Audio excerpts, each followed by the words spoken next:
There are two types of opposition to immigration. One group, the mobs of racist barbarians, see brown people and get mad at them. The other group recognizes that excessive immigration can cause issues regarding integration and infrastructure. They blame the government for this. These groups are totally different. One group are primitive tribal monkeys who screech at the sight of anyone who does not look like them. These people are easily manipulated into voting for anti-worker politicians who hate them. The second group, in contrast, is totally reasonable, and in many ways, they are just correct. This is what makes the immigration issue so difficult. There are two very, very different groups of people who criticize immigration, but the line between them gets very blurry.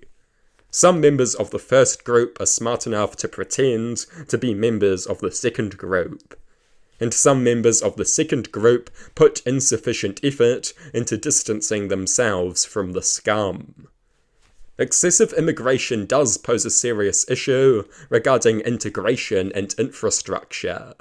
Too much immigration, and you quickly get serious issues as existing infrastructure is overwhelmed and sufficient integration fails to occur.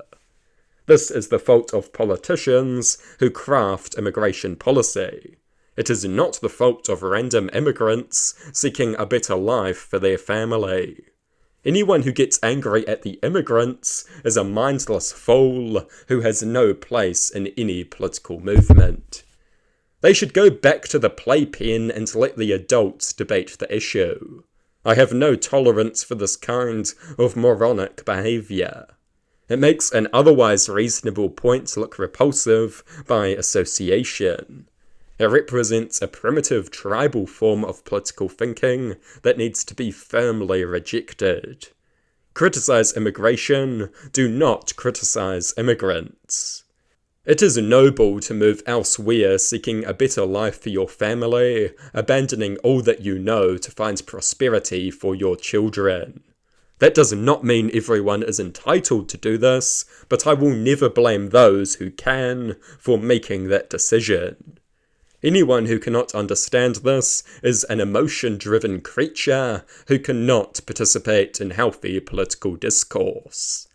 They should have the right to share their views, but they should not be taken seriously by anyone. They should be mocked, they should be ridiculed, they should not be pandered to.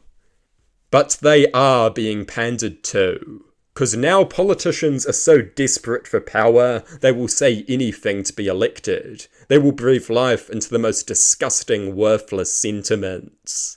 There used to be standards. There used to be some things that may win you votes, but you wouldn't talk about because it could damage the country. To promote such sentiments, to breathe life into them. But now all standards are out the window, because the political class is amoral.